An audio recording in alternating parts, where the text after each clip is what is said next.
Welcome to Deep Transformation, Self-Society Spirit. I'm Roger Walsh, and our co-host is John Dupuy.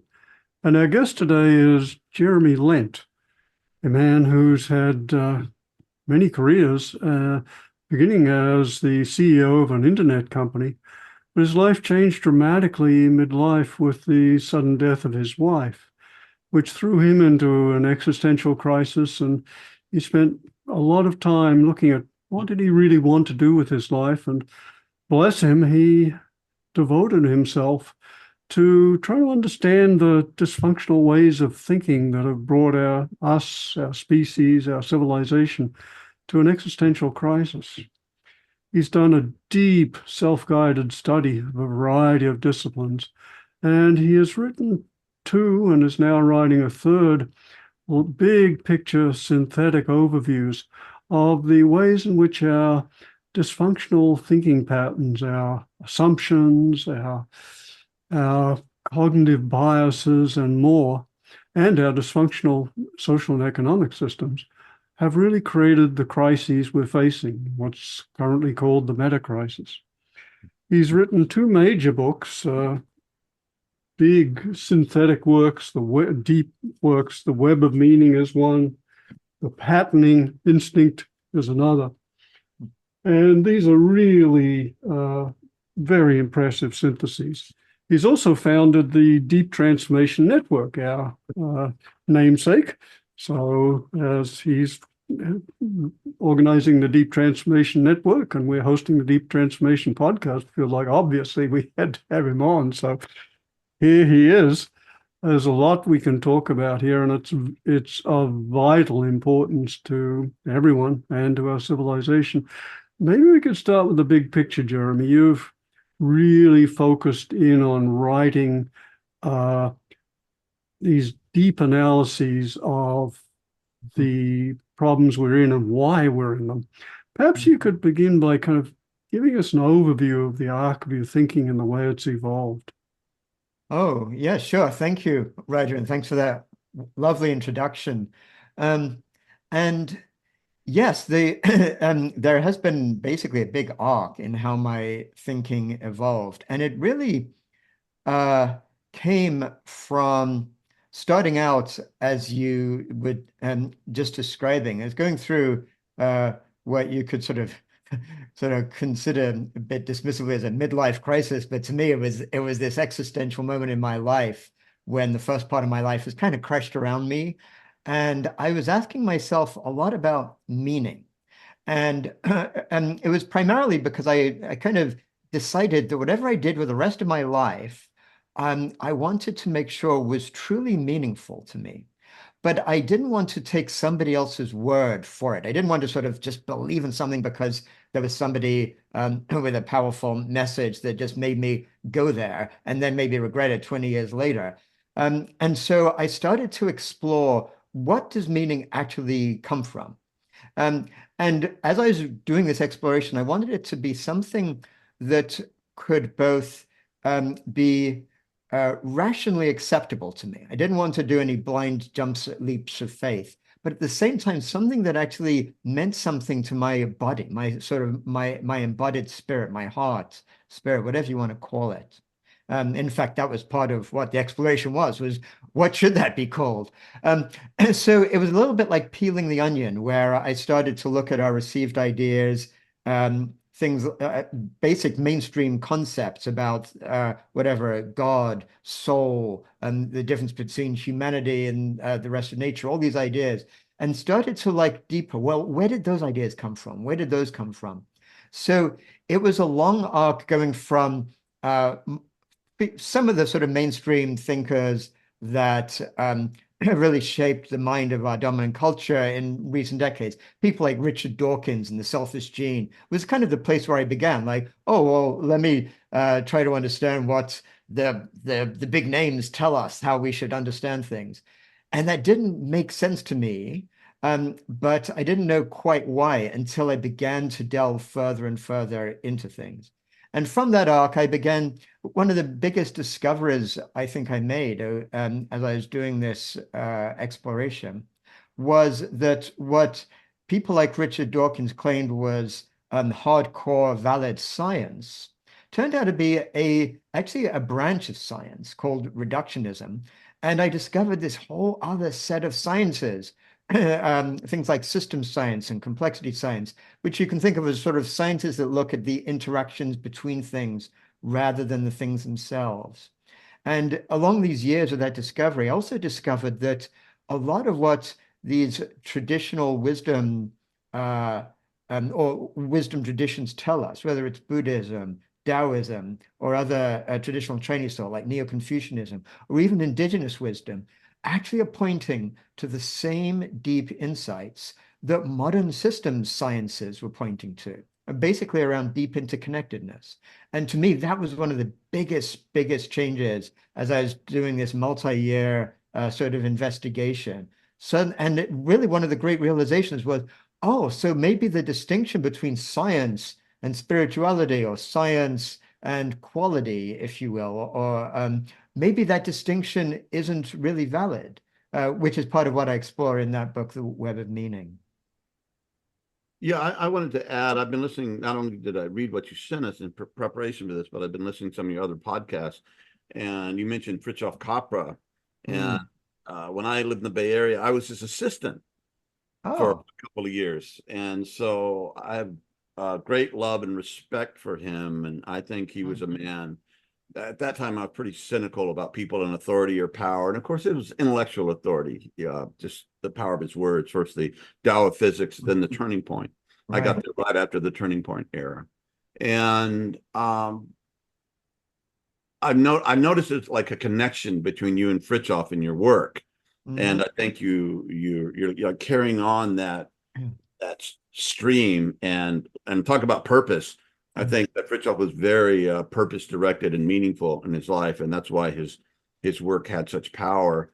And you're a really good writer. You write really clearly, and the language does not get in the way of the complex, challenging ideas that you're presenting, and it's just really well done. And I just had to put that in there. So, yeah, thanks for that. And in fact, Fritjof and I became friends as I went through his work and discovered him.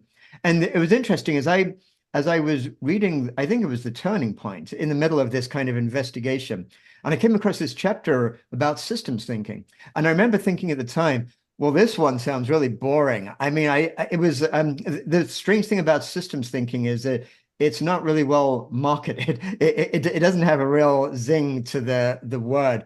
And as I started to read the chapter, I discovered the exact opposite, that this was opening up a whole new way of making sense of the world that I hadn't even realized existed before, and was basically a profound response to the sort of Richard, the Dawkins selfish gene type of analysis of things, understanding of things. And so, in fact, I was honored that Fritjof wrote the foreword to the Patterning Instinct, and so he and I have stayed quite friendly since then.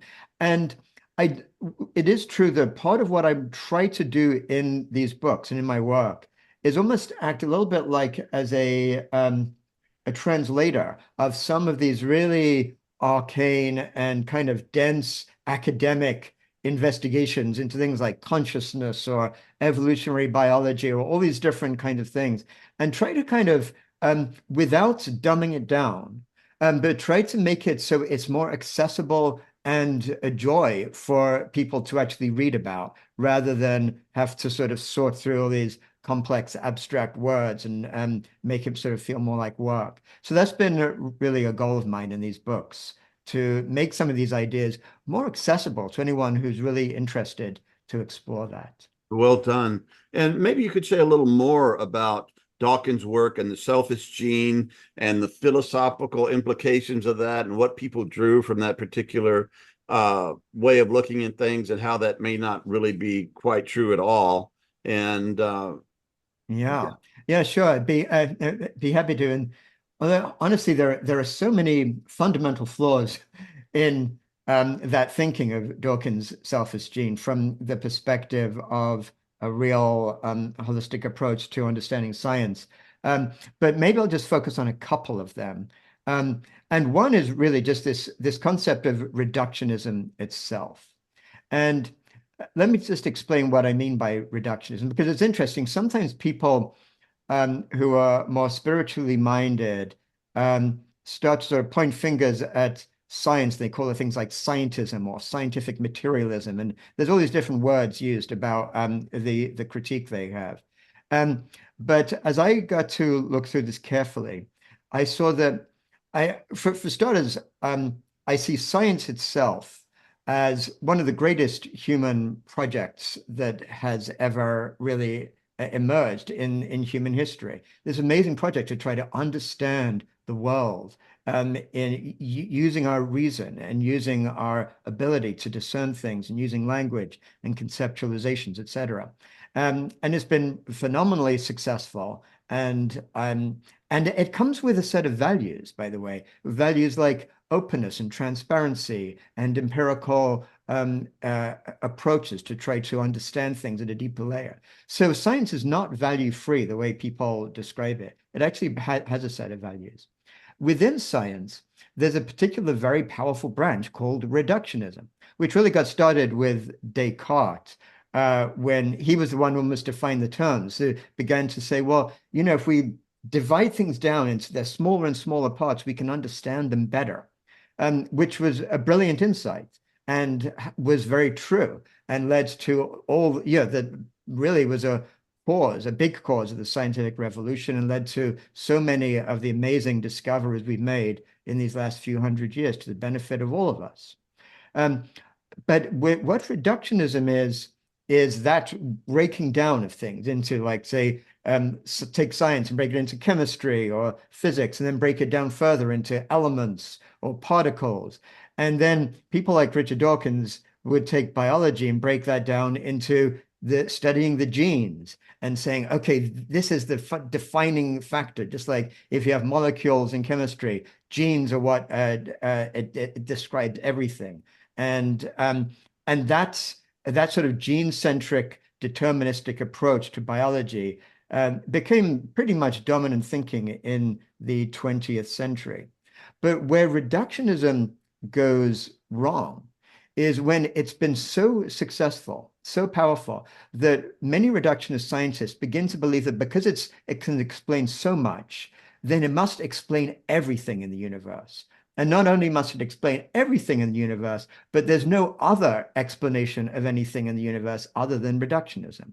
And that's what I call ontological reductionism. It basically takes this methodology and says it needs to apply to all existence.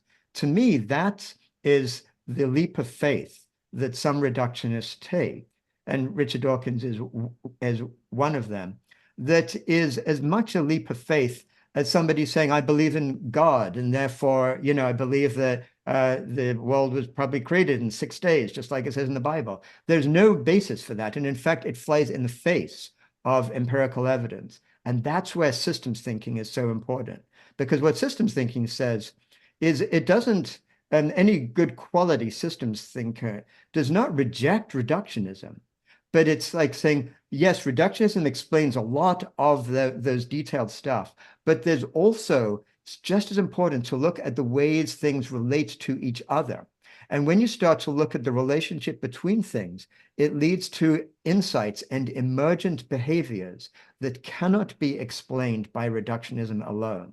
So that's kind of a bit of a philosophical digression to go back to Dawkins, because basically what Dawkins, the underlying message of the selfish gene and a lot of what he writes about before and after that is to say everything can be explained in biology by this one building block called the gene. And then there's a whole other issue about the concept of the applying the word selfishness to it, which maybe we can come to at some point, but I'll just focus on this right now. But what actually evolutionary biologists and cellular biologists and system biologists now recognize is it's just fundamentally false. Actually, the gene itself is basically just it's a certain part of the DNA. And what we see in the way organisms manifest in the world is actually an interactive process between the cell and its genes. And the cell determines what kind of gene expression is appropriate at certain times. And the actual reality of how life manifests on the earth is far more complex and far more a function of a systems understanding than just this reductionist DNA sort of building block type thinking. Yeah. So there's a lot there, and maybe to draw out some of the implications of what you're saying, Jeremy, you point out, first off, very important thing, that science isn't value-free. It has its values, and it's important to be explicit about them. Second, you point out that it's inevitably, wherever scientists try to claim to be not making assumptions about the nature of things, ontology, metaphysics, etc., they basically sneak metaphysical assumptions in there. And reductionism is one of those. It's an assumption that phenomena can be explained best by, and in some extreme cases, only by examining the component parts. But you're pointing out that the systems approach brings in a complementary perspective, which is that whole other properties come into light when one looks at entities as interacting components, and the whole idea of new properties emerge, et cetera. And there's this the assumption that seems to get snuck in there is that basically one way of looking, one epistemological monism, one particular way of looking at things is sufficient, or even best, or even the only way. And that just seems not only a scientific but a philosophical life disaster. So, I appreciate in your books you're very much focused on a systems approach, which of course also has its limitations. It doesn't apply so well to psychology or interest or phenomenology, etc. But it's very valuable and brings into light the innumerable interactions. And you've started to apply that in this book you're working on, Ecological Civilization. Maybe you could take your thinking into some of the thinking that's emerging and you're getting down in the new book.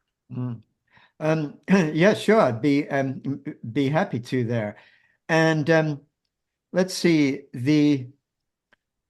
I think the way to get a sense of what I'm writing about in this new book is maybe to start with a recognition of what the modern worldview has done to our society right now. Like, we right now are in a situation where partly as a result of this kind of the dominant worldview that is based on reductionism and based on a sense of separation between humans and each different human from each other, and humans from and the rest of life, has led to basically this unsustainable trajectory, and led to the most extreme inequalities, and has led to really a path where there's a real possibility we might even be headed for collapse this century at this current rate.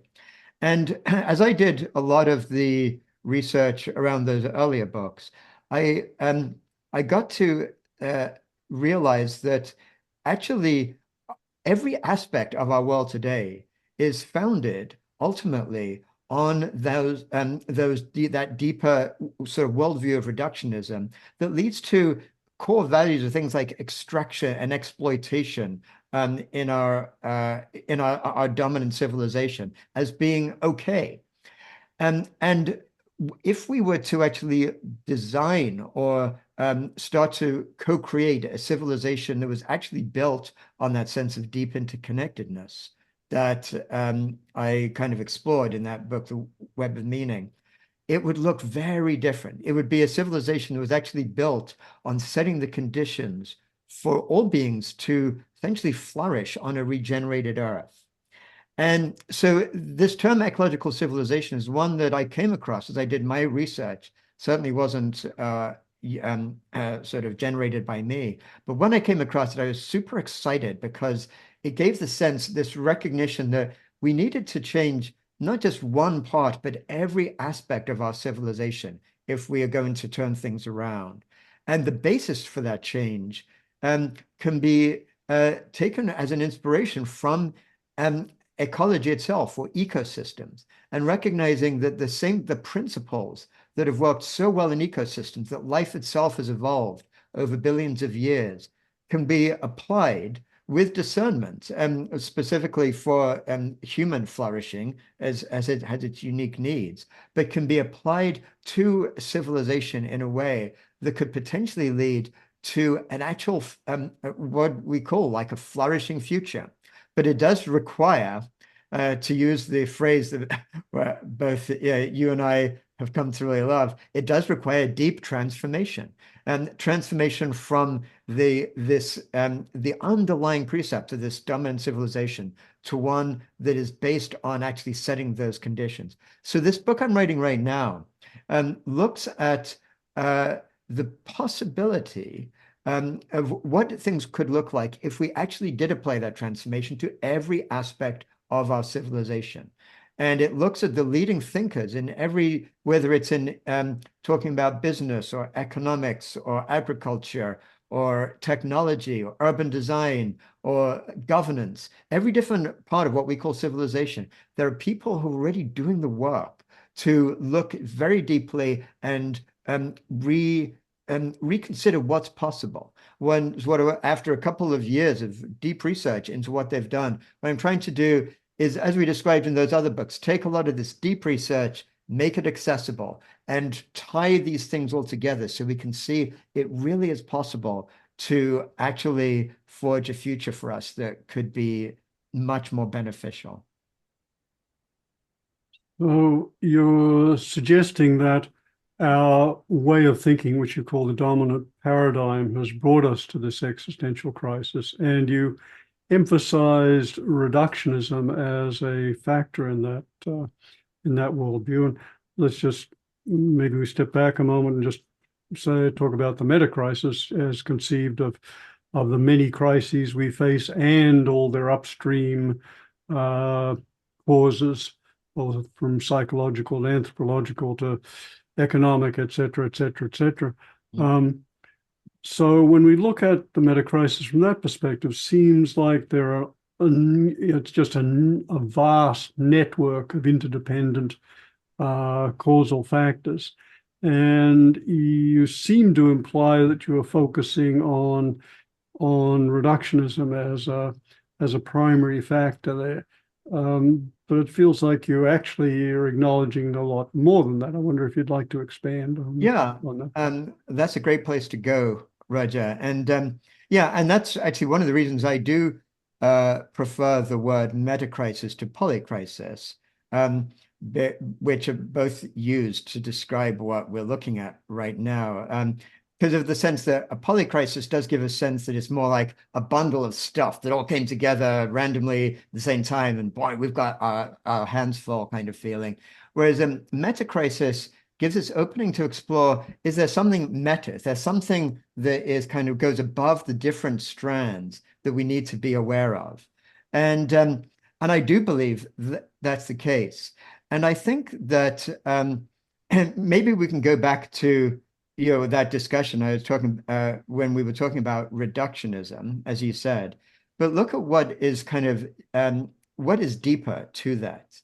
And I think maybe one of the ways to explore this is to just take a moment to consider the concept of worldviews, which is a big theme that I basically describe in that first book, The Patterning Instinct, which looks at the way in which different human civilizational complexes or cultural complexes have had different views of making sense of the world, which has actually driven what they've done and has driven really the shape of history.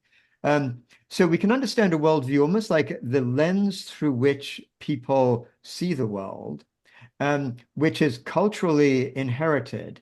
And so as you grow up into a worldview, it's not like somebody sits you on their lap when you're a little kid and says, let me tell you, this is how we all see the world. And it's more that because of our patterning instinct that we have, the ways in which we pattern meaning into the world as human beings, we take all the ideas that are given to us and we fit them together according to what our dominant culture says is the way to make sense of things. So if you were nomadic hunter-gatherers many thousands of years ago, the way you might have made sense of the world was that nature is a giving parent as a core metaphor. And then everything else makes sense around that, like all other beings are family, and you can trust nature to give you what you want, or whatever it might be. And our dominant worldview, based on that reductionist thinking, as this started really in the 17th century, although it had a heritage going all the way back to the ancient Greeks and maybe even before that in terms of dualistic thinking. But basically, what it said was that humans are separate from the rest of nature. Humans are separate from each other. And our mind is separate from our body. And in fact, other animals in our bodies are really almost just kind of machines for something that is unique, that used to be called our soul and then got redefined as mind or whatever in a more modern terminology, but very dualistic thinking. And that we can think of as a worldview of separation. Now, if you have a worldview of separation and you start from that lens of just thinking that's the reality of things, then it makes sense to want to exploit natural resources as much as possible. If there's nothing of intrinsic value there other than what is available for me to use because I'm separate from it, and it's just a machine, let's just figure out how it works through reductionism and make it work to our advantage as well as possible. Similarly, same with other human beings. If I'm a separate individual, and my value base is to optimize for me and maybe my family, then it's okay to exploit others as much as possible. And that the very notion of that selfishness, of the selfish gene, is then formed into this idea that greed is good, or so if everyone looks out for themselves, people wrongly interpret Adam Smith in that way, to say that that's what Adam Smith meant, that if we all like selfish as possible, that means that the world will actually work as efficiently as possible. So we can understand this kind of dominant system of capitalism that is now really drives pretty much every aspect of the world today as the economic manifestation of a worldview of profound separation. It's really a worldview that says that extraction and exploitation are not just okay, but are the primary goals of what we do with our life. And that leads to capitalism as a system, which really it puts the primacy of capital to exploit and extract as much as possible. And that is basically the driving force behind hundreds of years of colonialism, of basically white supremacy, and ultimately of this domination of global transnational shareholder-owned corporations that dominate our world today. That's the system that we have to transform, but we can only really transform it against this concept of deep transformation to go to those fundamental that underlying worldview, which is why when we're thinking of this as a meta crisis, we need to look at that kind of thinking that permeates pretty much every aspect of what people take for granted and reconsider how we can think in a different way that leads us in a different direction. Yeah, I would not to contradict what you say, but I think that with the development of modernism or the Enlightenment, the American Revolution, which we started what you started in England and brought it and made it a little more developed, but is the importance of the individual, the sacredness of each individual part. And that was a revolution in human thinking. And that's what started this whole kind of democratic move. So I don't think that's a horrible thing. I just think that has to be somehow brought together with the common good and the respect for the individual part, just like in the metaphors of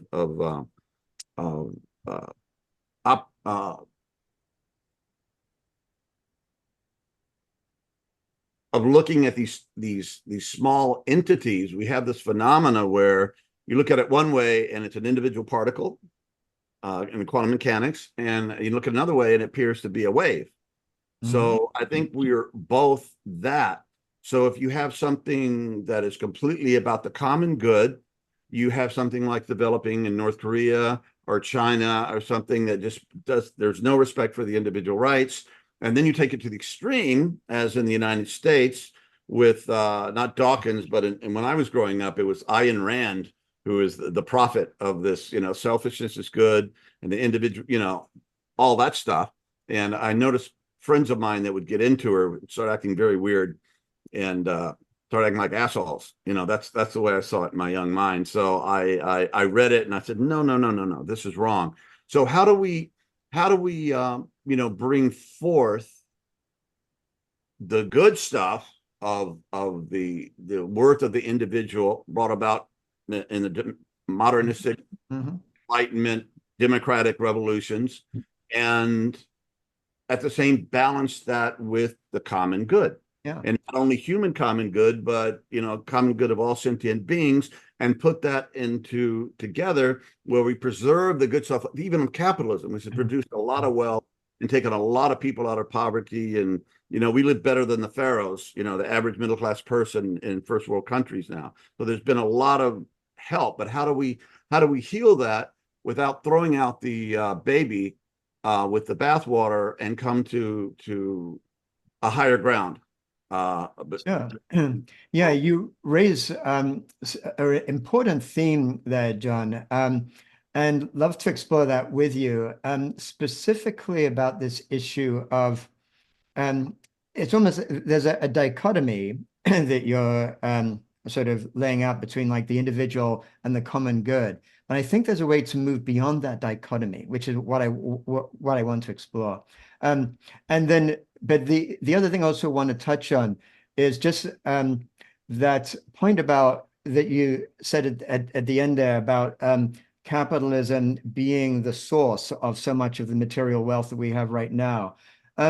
There's a question about that we can also delve into, because I think that it's possible to recognize that actually our scientific sophistication and development has certainly led to great great upsurge of material benefits in the last few centuries.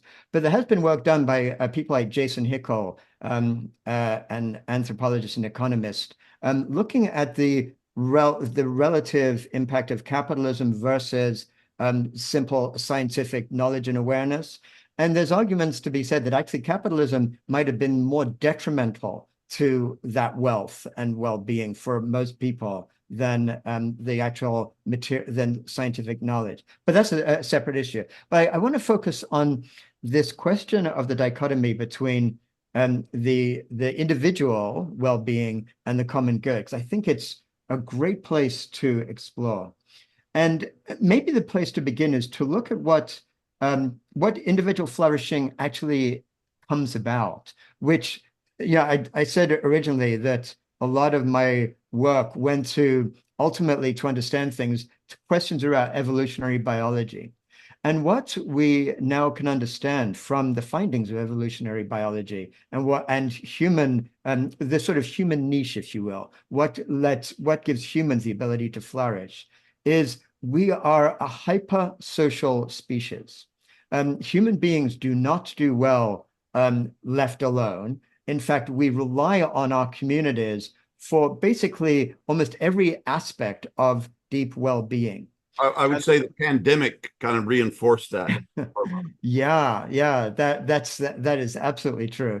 And right now we're actually going through a major crisis. I mean, one of the most fundamental psychological crises of our time is this alienation people have and the sense of isolation because of the breakdown in communal activities. So, but the thing to understand when we get to look at that is we get to see that individual flourishing is not really at the expense of common flourishing, but actually they can work together in a positive sum game, if you will. It's a concept that I refer to in the Web of Meaning and in this book I'm writing, Ecological Civilization, of fractal flourishing, recognizing that each of us basically, we can almost think of it as hierarchical flourishing too, if you want to get technical, because basically sort of each of us is part of the holarchy, right? Which probably a concept that I'm sure you're both familiar with, but the notion of holons, where a whole is comprised of lots of parts within it that are both autonomous and part of something bigger. And at each level, that whole is also part of something bigger. So as an individual organism, I've got these cells and organs and all these holons within me that together, when they flourish, I flourish as a human being.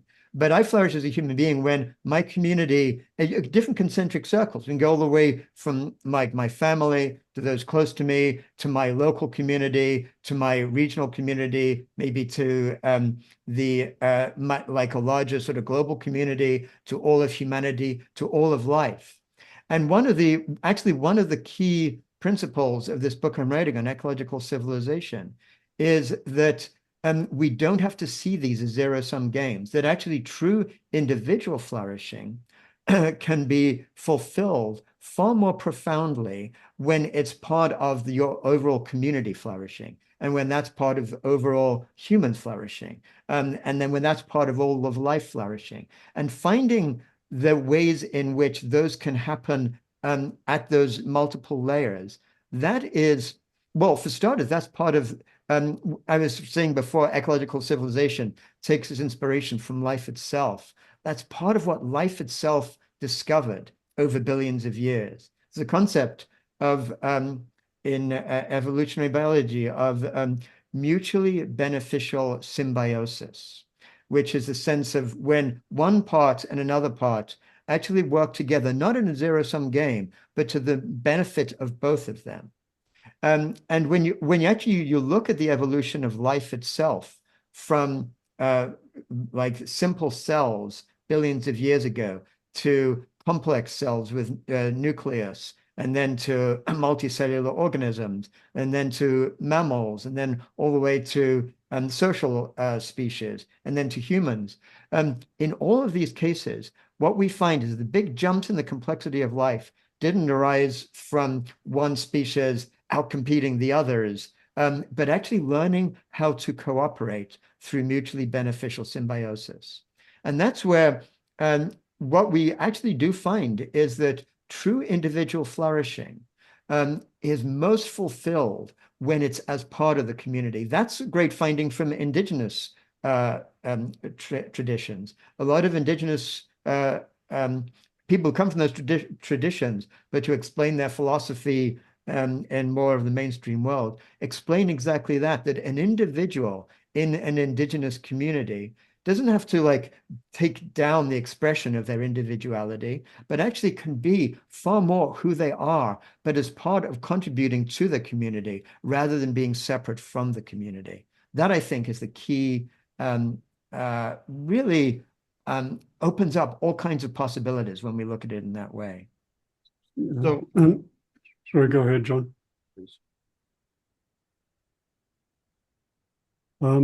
Okay, so a couple of things there. Yes, so I love your idea of fractal flourishing, the idea that, and of mutually beneficial symbiosis, and clearly those are ideals to which civilization and relationship should be oriented, and would best be oriented to enable the flourishing of one and all. However, we have built into our particularly economic system a host of perverse incentives, and into our international governance systems and competition between nations, etc. Just one perverse incentive after another, so that, for example, we're currently looking at this explosion of AI, and in a sane world, there would be a mutual agreement that we would proceed cautiously, taking all the steps necessary to ensure containment, and we wouldn't get into runaway building, et cetera, Yet, because of the economic incentive, the first mover incentives, organizations and countries plowing ahead full speed. So that's only one example. So I totally agree with the principles. Challenges seems in how. Do you have thoughts on that? I'm sure you do have thoughts on that. Yes, definitely. That's the big question. So yeah, there are so many ways to come at that. I think one of the hows that I feel is important, or like maybe one of the ways to break out from this kind of zero-sum game that we're all stuck in right now in our society, is simply to realize that there is an alternative. And that's kind of important, but it really comes back a little bit to this notion I was saying about worldviews to begin with.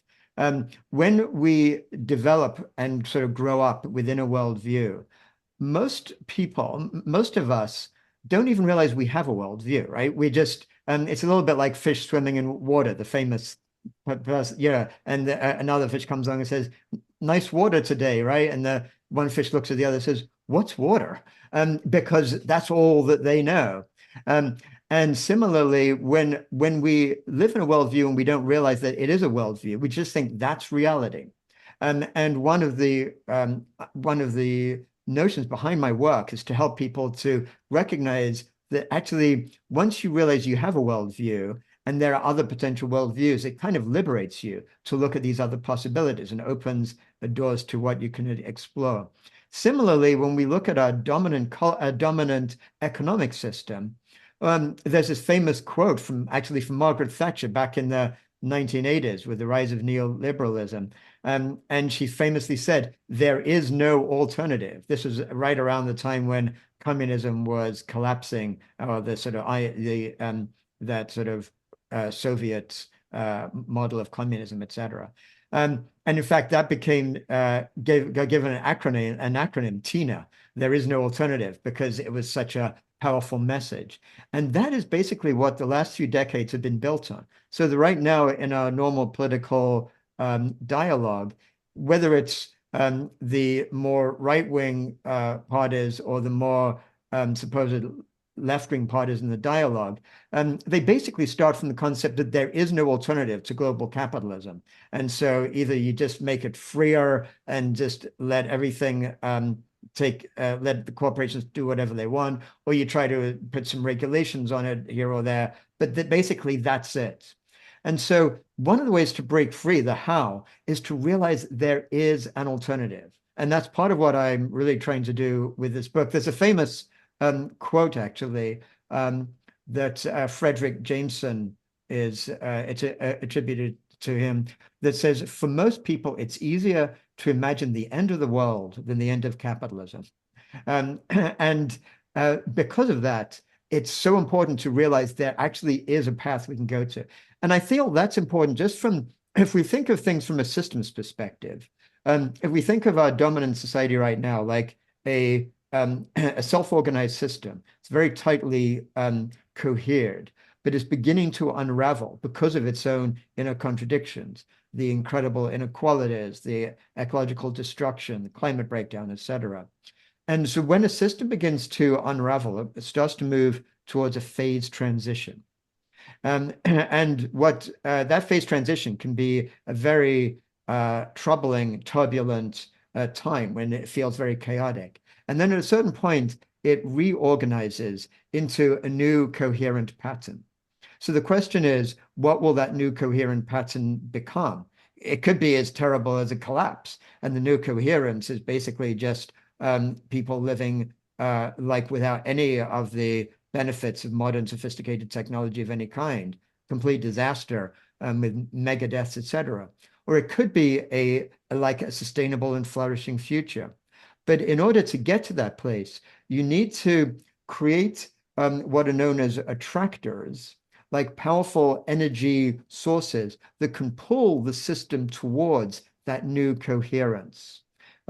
There's actually a systems scientist who studied phase transitions called Ilya Prigogine, who famously said, when a system is far from equilibrium, small islands of coherence in a sea of chaos have the capacity to lift the entire system to a higher order. So this is where I'm feeling like what is important is for those of us who are seeing that alternatives are available, that it's possible to try to build those islands of coherence even within the system that is unraveling. And what I think is super important, though, is not just to build these islands and sort of try to ignore everything else around you and just focus on you and your small community that's doing something good, but to kind of make bridges with those other islands of coherence. So if we're sort of looking at a meta crisis right now of our civilization, almost try to create a meta alternative by looking at the ways in which different islands of coherence actually share core values, maybe core life affirming values. And by weaving those together, it's almost those islands of coherence can maybe begin to become more like a continent of coherence, while this dominant civilization starts to kind of crumble, which tragically, I think it is going to be doing in decades to come.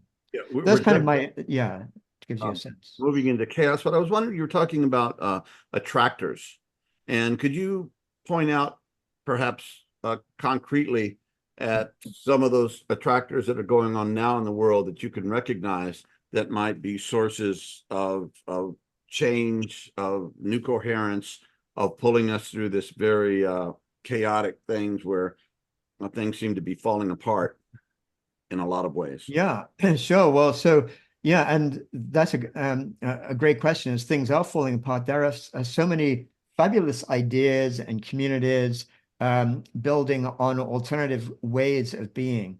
Well, one very powerful idea, for example, is the commons, which is an idea. There's a writer called David Bollier who's written a lot about that. And the commons is really interesting because it's the ways of humans working together and living together in a way that's fundamentally different from our capitalist extractive way, which is really looking at a sense of sharing the benefits and sharing the work and everything's involved in whatever you're trying to do. And organizing yourself in a self-organized way around that way of sharing. Now, that might sound like some sort of idealistic alternative, whatever, from our dominant ways in which we organize things. But what is fascinating is that is how humans actually self-organized from the ways that we were as nomadic hunter-gatherers many thousands of years ago. Ways in which when people are seen to be breaking the kind of the sort of rules behind how people should work together. They receive what are called graduated responses, and they begin to they respond accordingly and tend to work together. And there's a Nobel Prize winning economist called Elinor Ostrom, who explored like these principles of the commons and showed how when people work together in these ways, it can be a very resilient and effective and powerful way for communities to work together sustainably and sustainably with the rest of life around them. And what's interesting about the commons is that it's not just some sort of historical idea of what was done years ago, but in modern times, in urban environments, even in technology, people are taking these ideas and exploring different ways in which we can actually create enterprises together, not with the idea of some entrepreneur making a ton of money, but actually doing it for the benefit of community and the benefit of the greater good. Other examples of like worker-owned co-ops it shows how these ideas of community, of basically groups working successfully for the greater good, are not just things that are can only happen at small scale. Like in the Basque Country, for example, in Spain, there's a conglomerate called Mondragon, which is a very, very successful, huge, like basically multinational conglomerate, which is worker co-op owned, where the person who heads up one of the companies earns no more than 6 times the lowest income of the lowest paid employee. And when the company makes profits, it goes to all the employees rather than just some shareholder. So there's tons of examples like this all around the world of what's actually possible. It's a beautiful model. And it's nice to know there are some examples of moderate scale success with that, which you just detailed. On the other hand, I seem to be playing Jeremiah in this dialogue. But on the other hand, I appreciate the self-sustaining and relationally based ways in which certain indigenous cultures did manage to organize themselves. Although, as you know better than I do, a number of early cultures certainly managed to wipe out their ecological resources. And yet I have trouble seeing how these kind of relationship-based and commons-based or flourishing of the commons can succeed so well in large-scale societies and complex bureaucracies and international systems. Mm-hmm. That's a great question to explore too. Well, here I am, John Dupuy again, and I'm here to talk about supporting the Deep Transformation podcast. The podcast has been an amazing experience for Roger and myself and for our team, and it's been growing. We're currently in the top 2% of worldwide podcasts, which is really remarkable. We think it's very important. We think deep transformation is the only way to go, because if we don't, we're in serious trouble. And we're so grateful for the amazing presences and spirit and soul and people who've been on our podcast. We'd also like to ask you again for your support, financial support, and thank you for all of you who have been supporting this. And up till now, it's all been out of pocket for Roger and myself. And it takes money to produce, to pay our staff, and for marketing. And so the circle keeps on growing, but the quicker that could happen, the more positive effect we could have in the world. And that's what we're here to do. And I was thinking before this, upstairs in my meditation room, I have the famous 10 Zen ox herding pictures up there. And the final one, after you guys go through all this journey, is going back into the marketplace with open hands and open heart. And so that's what we're trying: open hands, open heart, open mind, so that we can do what? We can transform effectively and deeply and listen to some of the greatest minds on our planet as to how to do that. So thank you for your support. We love you, and you matter. God bless. And by the way, you know, I know that when I start talking about all these possibilities, it does sound like I'm the sort of the ultra optimist, and you're the Jeremiah asking these questions. And just for transparency, I just want to make it really clear, I'm actually not personally necessarily an optimist. If anything, if I look at the different trends going on in society right now and the forces that I see most powerful, most prevalent, I actually experience a lot of sense of gloom, even bordering on despair as to what might happen. And so to me, this whole vision of an ecological civilization, or the potential for what can happen, I see that as, if anything, maybe like we can view it more like as a long shot. But I view it as for each of us who actually are looking at what's going on, have that concern and want to be part of some possible solution. It's so critical to put all the energy we have into that possibility, because the other scenarios of what's possible do look so grim and so bleak.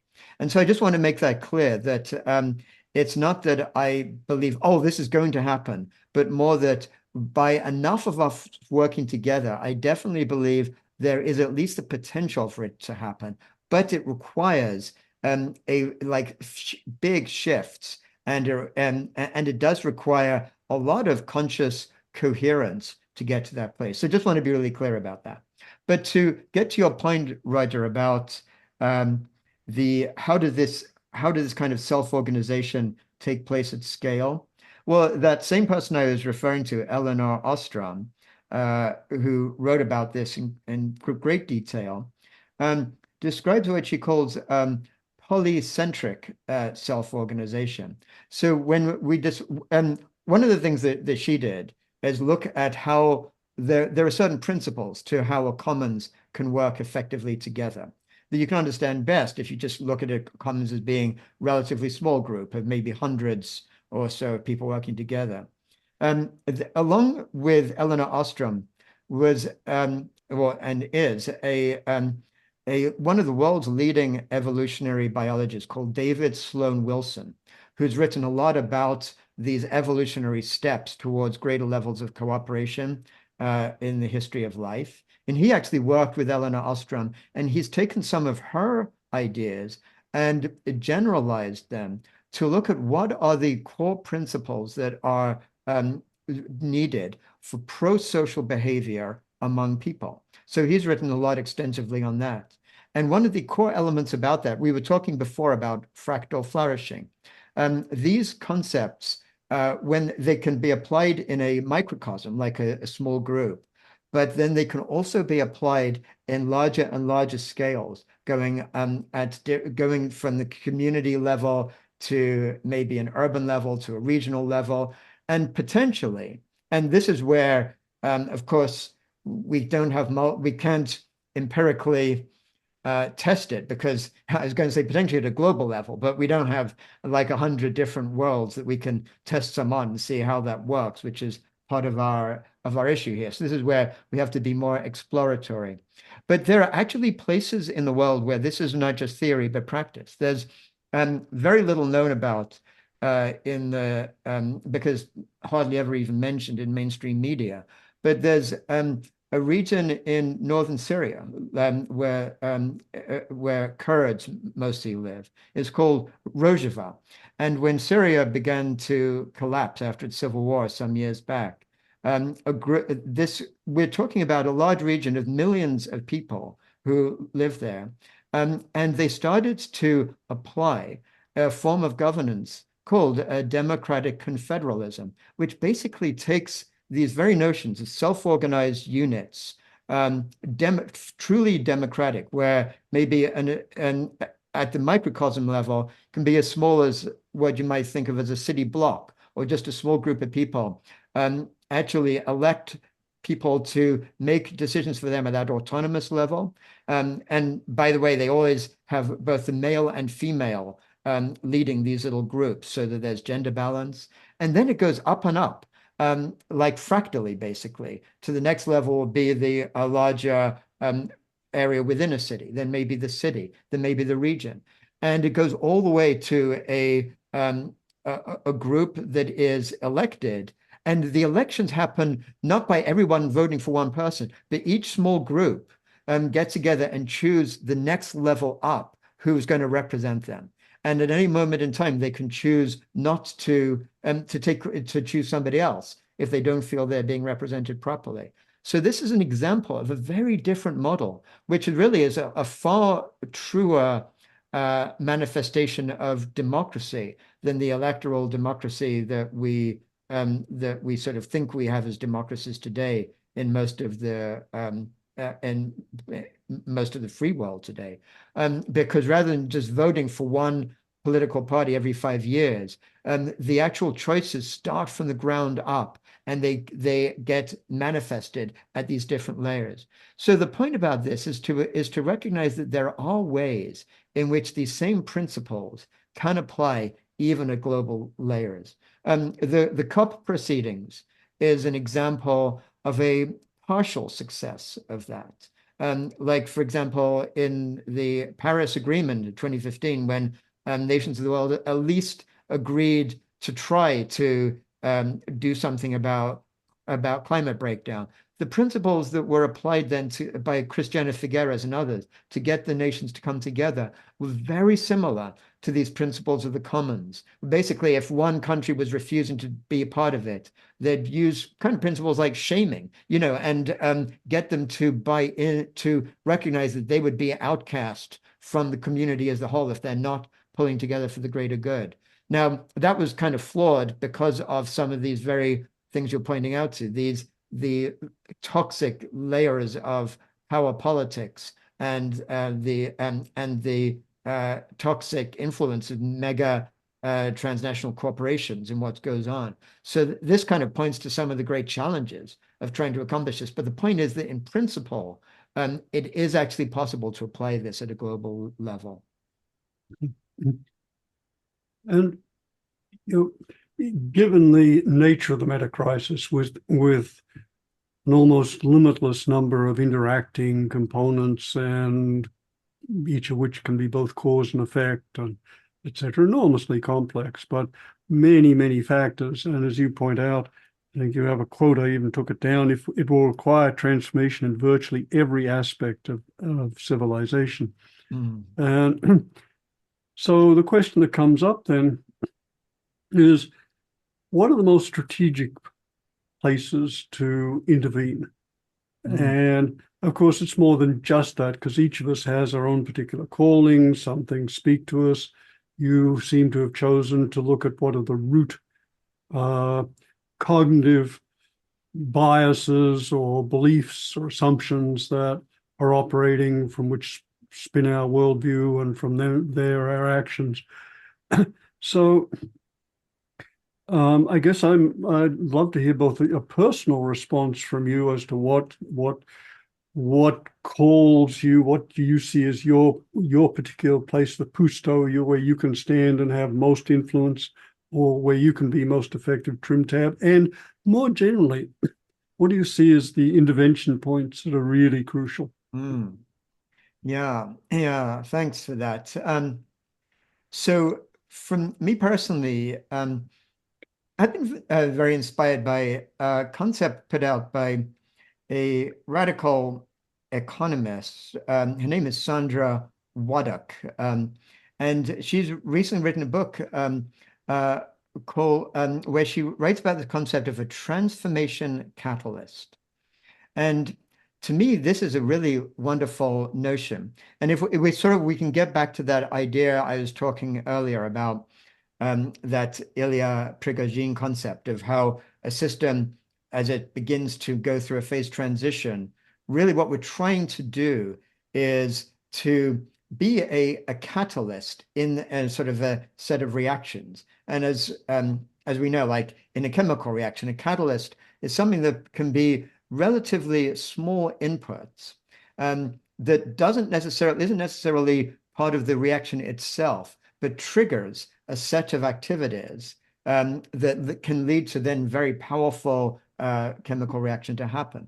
So similarly, being a transformation catalyst is not necessarily trying to start the biggest movement or trying to like make the biggest splash in one way or another, but looking at the system as a whole and asking where can interventions be made that could basically not just amplify one aspect of it, but essentially amplify the entire system.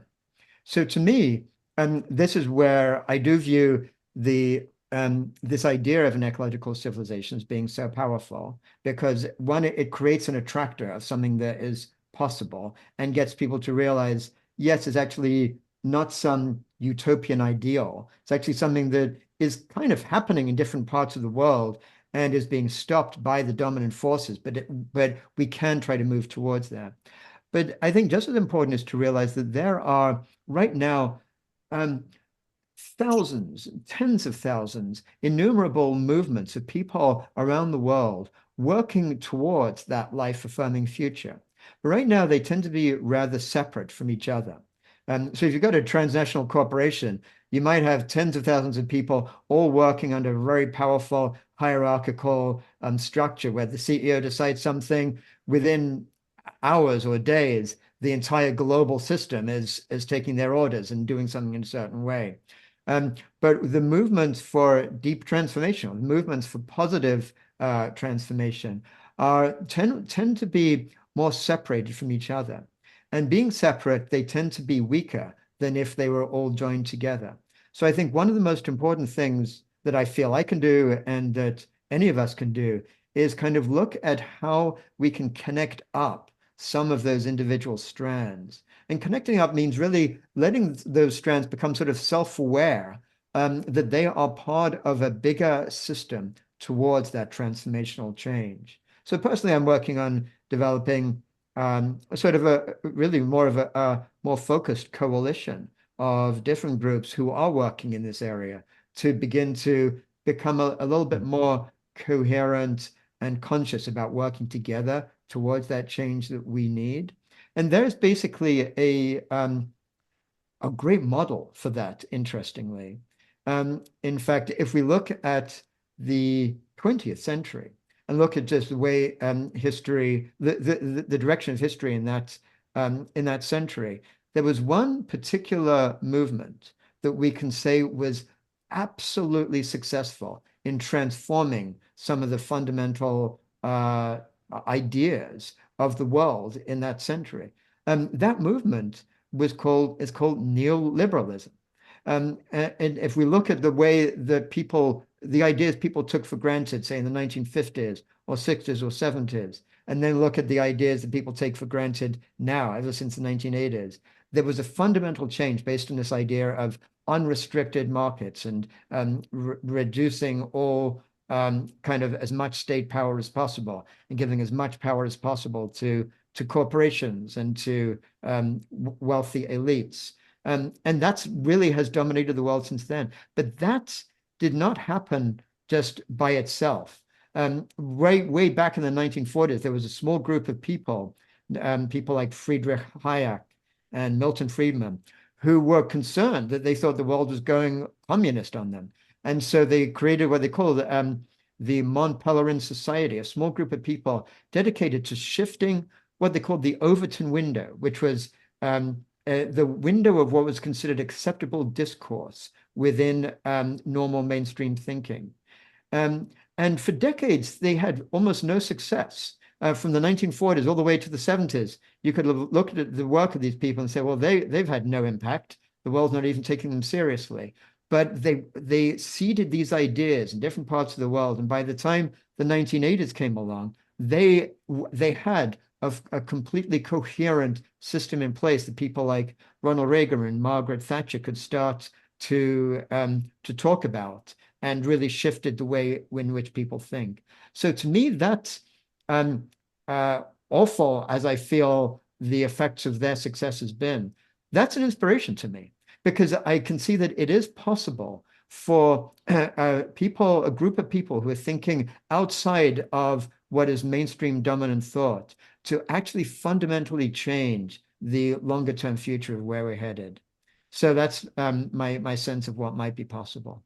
Yeah, and of course, Friedman and that whole Margaret Thatcher and Reagan thing was based on an idea that's very powerful, which is freedom. And sometimes when we've grown up in places where you take freedom of speech as just a given, like the water you swim in, you don't realize how special it is. But I think that was partially or largely why those ideas were so powerful. And then you start to look how they're actually being translated in reality. And I went through that shift. I'll say I'll own this. I voted for Ronald Reagan this first term, and then I'd lived abroad, and I had a professor came back from Nicaragua, and was telling about what was going there with the Sandinistas and what the U.S. government was doing. And I knew Latin America pretty well, so I really believed them. And so I had this moment of disillusion that they're not really talking about freedom for like poor people or disadvantaged. They're talking about freedom for rich people to, get on top. So I guess largely what you're saying also is that it's really a philosophical, spiritual problem. That we would definitely have the power to make all these changes if we wanted to. But I guess the system as it is, most people are, maybe you can say, put to sleep by it. I mean, you look at what we have as far as technology. I mean, unbelievable. I mean, we're sitting here talking to each other, from different parts of the world, different places, and having this conversation, it can go out to the whole planet. I mean, things that we've seen just in our lifetimes. And that's very, in some ways that's very good, but it's also, not so good. But how do you, for example, I live in Louisiana now, a very conservative area. And I've come to believe that the best argument doesn't always win, unfortunately. And so in my heart of hearts, as I struggle with this stuff, I think there may be a direction of evolution. There may be a teleos that is pushing us in a certain direction that is life enhancing and positive. If we look around us and see, we're probably closer to a nuclear war than we have been since the 1960s, the early 60s with the Cuban Missile Crisis, and that the world is split up into two armed camps, and people are fighting and killing each other because of differing worldviews, and the good old idea of if you're a king, if you're a czar, your job is to expand your empire and expand your realm at the expense of, well, who cares about the expense as long as it's part of you. So how do you feel there's something that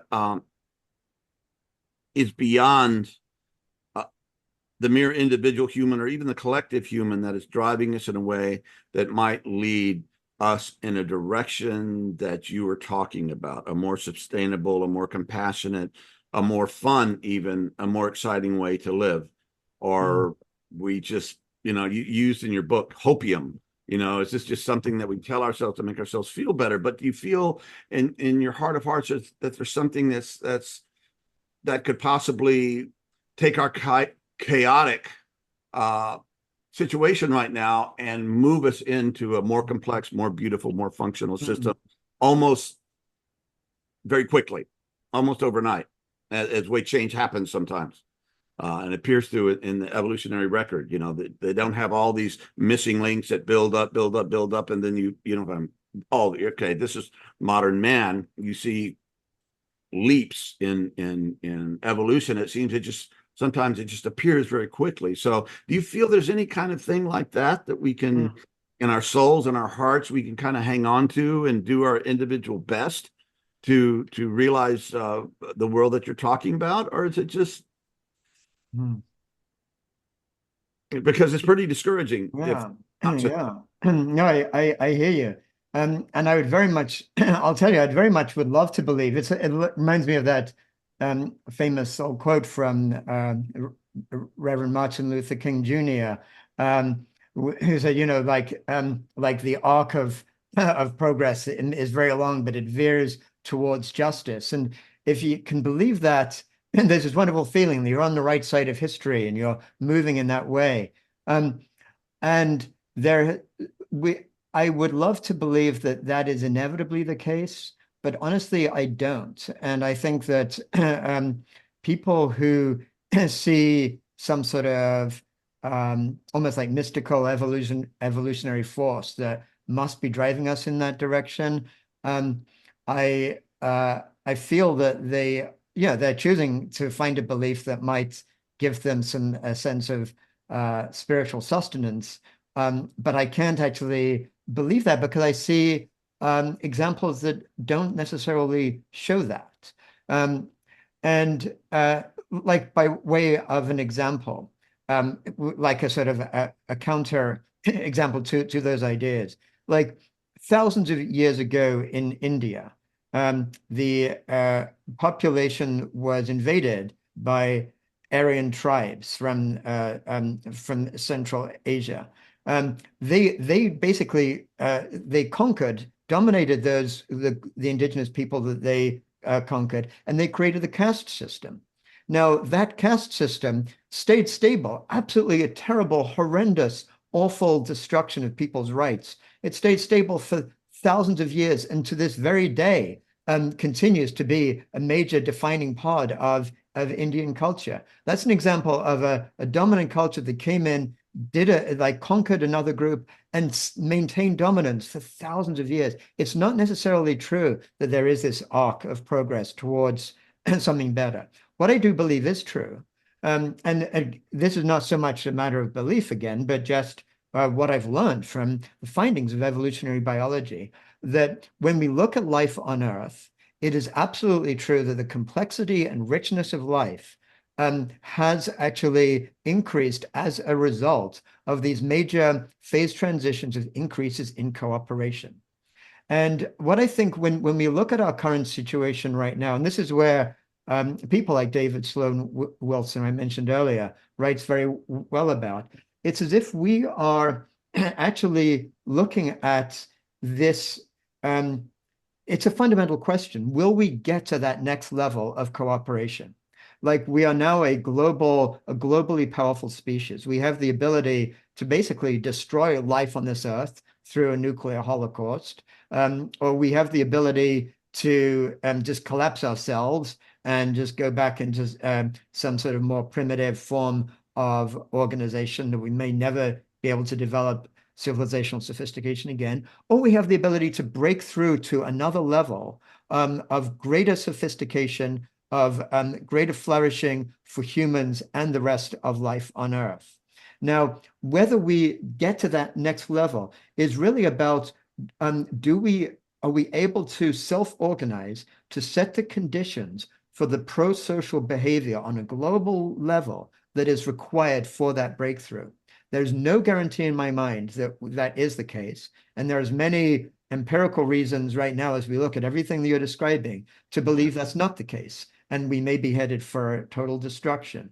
But that's where, as I said earlier, I don't come at this from a place of optimism, but I come at it with really almost like as a place of faith in life and just recognition that life is calling on each of us who actually do care about what we're part of, to do everything we can to help to build that new level of potential transformation that is required for us to actually break through to a different place. Now, when we look, I don't know if either of you are familiar with what's called the Fermi paradox, which kind of has relation to this question from a not just a global, but a universal perspective. And essentially what the Fermi paradox, like for people who don't know, what the Fermi paradox is about is looking at all of space out there and the gazillions upon gazillions of galaxies and planets and stars, and the possibility that intelligent life might have or should have formed many, many, many times over. And then when you look at all that and you look at our ability to use telescopes to look deep into space, the paradox is, well, if that's the case, how come we've never seen any evidence of any kind of intelligent life out there so far to this date? So when people look at the Fermi paradox and they applied these questions that you're asking, oftentimes they'll get to this very kind of gloomy way of making sense of it, to say, well, maybe when civilizations in other planets, on other stars, come to this place of developing this great level of complexity, they're doomed to just destroy themselves. It's almost like going through a bottleneck. Maybe none of them ever get past the bottleneck. Maybe some do. But the notion is that there's no guarantee that we'll get past that bottleneck. But I also believe, based on a deep understanding of systems thinking, that there is nothing inevitable about any of this. We're looking at incredibly complex, nonlinear systems. Anybody who claims that they can predict the future with some level of certainty and will tell you it's inevitable that we're facing collapse, or it's inevitable that we're going to hit a singularity and AI is going to take over everything and humans will merge with intelligence or with artificial intelligence, any of these things, that I believe there's nothing inevitable about any of it. And each of us are agents as part of this complex system that is self-organizing itself into one of these new, relatively stable equilibria that we are not in right now.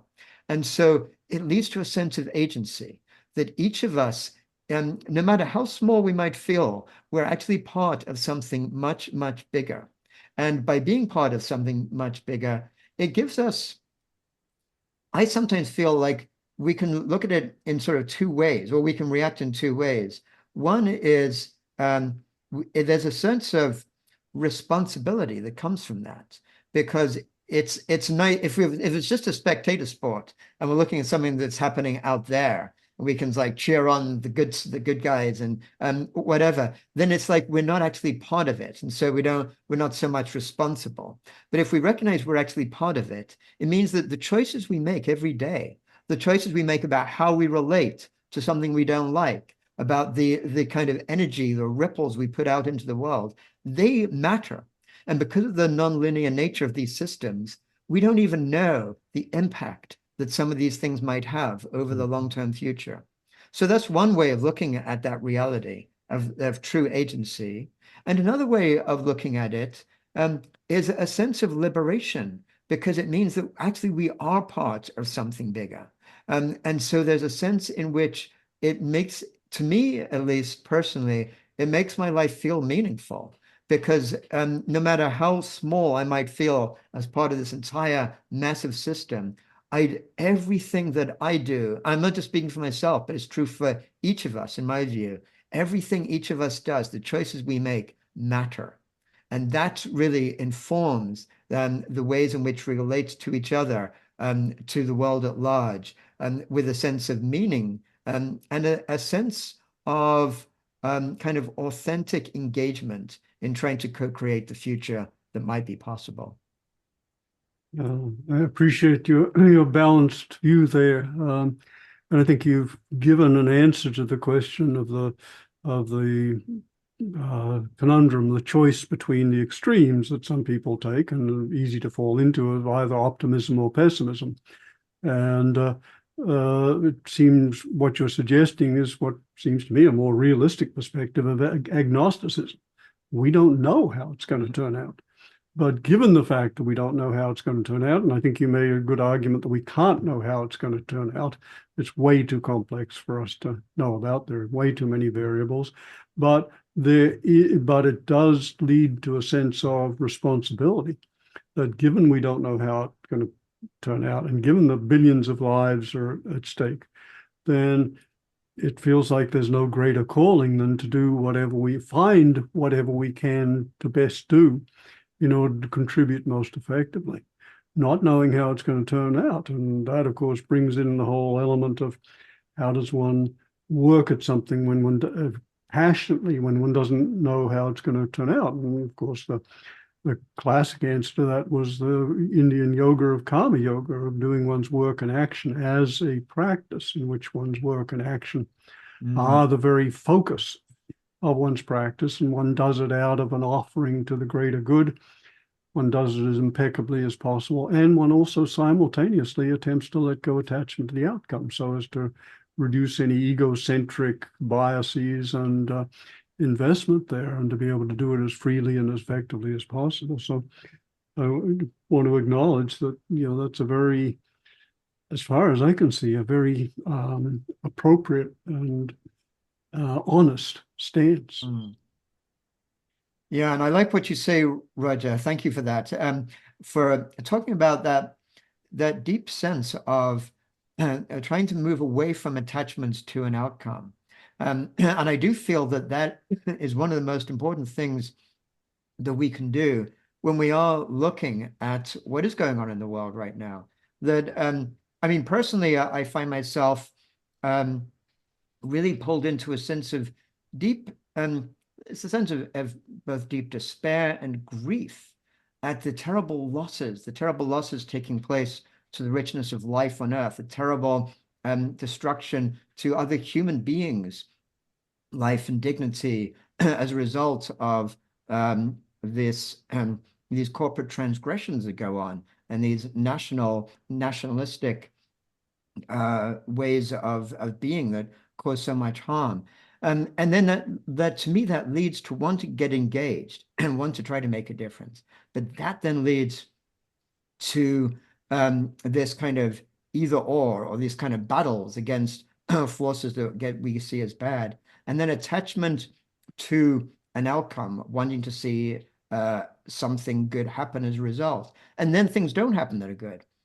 And then that can lead to a spiral of even greater despair, and then giving up, and then saying, well, it's too painful to get engaged in this thing. So to my mind, I feel that you focused on something incredibly important, to get engaged with trying to make a positive impact on life and on the world right now, not by wanting some outcome to happen, but by doing it because it's the right thing to do.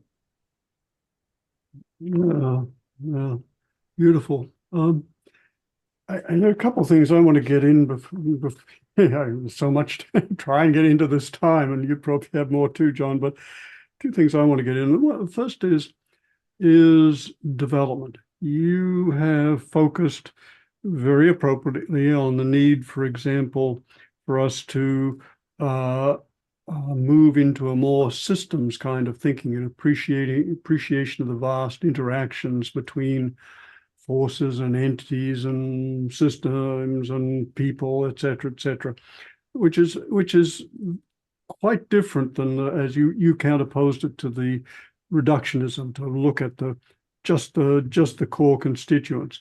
You're looking with your systems view, which you bring to all your work, the role of complex, multifaceted, multidimensional interacting systems, and pointing out that that's a very important stance and recognition to hold. And yet, we know from the studies of adult development that only comes online at later stages of adult development, and that it's not a common capacity. So there's a problem there. Likewise, with the importance of recognizing worldview, I could not agree more. I define a worldview as the sum total of our assumptions about the all, the cosmos, ourselves, et cetera. And yet, the capacity for turning attention back to examine presuppositions only comes online at post-conventional adult stages. So again, you're calling for and pointing to the absolute importance of, I couldn't agree with you more, of taking these perspectival shifts and enriching the way we think. And yet it seems like, okay, if only a somewhat small percentage of people reach these kinds of systems thinking and post-conventional cognition, then we're really going to have to have as one of our elements of working with these crises, really focusing education to foster on not only making a living, but making a life, and a life which acknowledges developmental stages and looks at ways of moving people up through them. Yeah. So yeah, I follow what you're saying, Roger, about the fact that from a conceptual cognitive point of view, we can become aware of systems thinking or aware of our worldviews, usually once our prefrontal cortex has been fully developed by the time we hit our early 20s or moving beyond them. But I would say that there is another complex system that engages in each of us right from infancy onwards, which is what we can think of as the system of animate intelligence that each of us has. Like in the patenting instinct and in the Weber meaning in particular, I go into some depth on this distinction between different types of intelligence. One being conceptual intelligence, which is more uniquely developed among humans than other animals as far as we know, which is a function of our developed prefrontal cortex, which allowed us to have symbolic thinking. Conceptual thinking gives us capability of language, and is part of that self-awareness, that everything you were describing. But we also have what I describe as animate intelligence. And this, by the way, is not just my own ideas. These are from some of the greatest neuroscientists around, people like Antonio Damasio or Gerard Edelman. They use different names for it, like primary consciousness or whatever. But what we can see as animate intelligence is that intelligence that each of us as humans shares with other mammals around us, that connectivity with our sense of feelings, our sense of life. And as evolved human beings, our animate intelligence puts us in touch with feelings of wanting love, wanting to be part of community, wanting to a sense of fairness and a sense of justice. Even tiny little children, pre-verbal children, if they are shown puppets and they see one puppet stealing from another, they'll sort of hit on that puppet, or they won't want the puppet to be given a candy because they'll feel there's something wrong about it. So as human beings, we have a deeply evolved non-conceptual, but intuitive system that allows us to feel into these things. And that's why I do feel that education is key. And really, education as it is in our dominant culture can be understood almost as a systematic process to actually demolish and to like sort of beat out of people that intuitive sense of what it really means to be human, and to learn to overcome those, to learn how to become sort of cogs into the machine of our sort of consumerist society that we have right now. And so there's a lot to be transformed within education, all the way from basically infancy all the way through to university level and beyond. But I think that what is important is that we don't need to try to get millions upon millions of people to learn systems thinking, become aware they have a worldview, and all these kind of things that we're not going to achieve in the time that is needed to transform our society.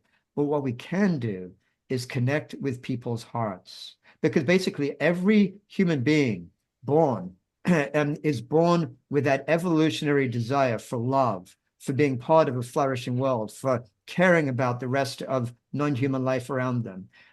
And nowadays, because of our dominant system, those ideas are sort of, they're kind of conditioned from as soon as they start watching TV in their screens, they're conditioned to focus on things that go against what their heart says. About status and about wanting the consumer goods, or wanting the better cereal because then they'll be more cool, and all this kind of stuff that that creates essentially conditioned consumers among us. But everyone has that desire to want to feel meaningful, want to be part of community, to want to leave basically a better future for their grandchildren and those who come after them. And I think that's where we can actually connect and catalyze ultimately a worldwide movement. People have a sense of justice. They have a sense when they see injustice, they care about that. That's part of our evolved human heritage. And I feel that the movement for transformational change needs to really comes back to what you were saying before, John. One of the ways in which the neoliberal movement was so powerful is it created one idea of freedom and then allowed people's hearts to come alive. That's what I want. I want to follow freedom. I feel that what is needed in this movement for a life-affirming future is to really just put a different idea out there for people to interpret however they might choose. And to me, that idea, I don't have maybe the best, the most finely defined term, but I sort of call it a life-affirming future. And basically putting your heart and soul for the richness of life, to give ourselves to that abundance, that possibility of a richness of life for humans on a regenerated planet. And I feel that there are hundreds of millions, maybe billions of people around the world, the majority of the human population, who want that in their future. And what I feel is required is to allow people to let their heart be stirred and realize that there is that possible future. And by doing that, I feel it just might start to unleash the movement that we need. Yeah, Sad.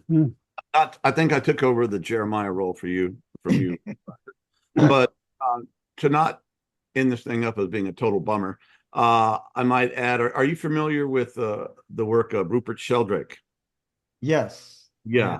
And I've studied him quite a bit lately, and he's helped me navigate my own way through this. And basically he says there's morphogenetic fields that account for the complexity of biological development, that reductionist DNA does not explain how a human being, explains how certain proteins are formed, but it doesn't, it's a real stretch to say all that leads into a Jeremy Lent, just the particles coming together. That's a real stretch. He says there are fields, or forms, or fields that bring form into fruition. And there is perhaps ideas that emerge from the collective human interaction that begin to take hold because some people started thinking about things in a different way and doing things in a different way. And that makes it a bit easier and more available for other people to start acting that way. Like when they first started putting the molecules of LSD together, there's like 2 or 3 people who could do that. And pretty soon everybody was doing it in their, in their bathroom. And they had a college, a few courses in chemistry, they could do LSD. But in the beginning, these molecules did not want to come together. And finally, when that new form did come together, boom, we had LSD. And of course, the revolution in consciousness, and for better or for worse, that happened. But the idea is that things can happen from individual evolution to small groups of people evolving that begin to change the larger system in a positive way. And it can't be completely reduced to, as you're saying, reductionistic or even materialistic ways, even though there's models of complexity theory and chaos theory and emergent properties that are very hopeful. It shows that good things can come out of apparent things that are falling apart. There are other ways that might lend hope. And Rupert says he doesn't believe in the laws of nature, but he believes in the habits of nature. And the Big Bang didn't poof, and all these laws were just put in place and it just developed that way. But the universe evolves and changes just as thinking. And the fact that 13.8 billion years, at least that's what we think now, Jeremy Lent happened is an incredible thing. I mean, it's really think about, where we've come from hydrogen and nitrogen, and just to us on our planet having these conversations and worrying about these things shows that change can happen, and perhaps change is somehow mysteriously built into the mechanics of how the whole thing is put together. At least those are ideas that I entertain and hope are possibly true. Yeah. Thank you for that, John. And what you're describing is very, very similar to a lot of the ideas I write about in the book, The Web of Meaning. And I know that Rupert Sheldrake calls them morphogenetic fields. And it can also just be understood from a systems perspective as really the principles of connectivity between the way different elements work within a system. And that's where, there's this concept, a Neo-Confucian concept of Li, which I found very powerful. I write about in The Web of Meaning, which basically, from the Chinese way of looking at the universe, is that qi refers to like matter and energy of the universe, and Li refers to the organizing principles by which that qi is connected. And so they went very deeply into trying to really understand, what does Li actually mean, and how does Li, basically these patterns, fractally open up to what they call the Tao ultimately. So you think of the pattern of patterns.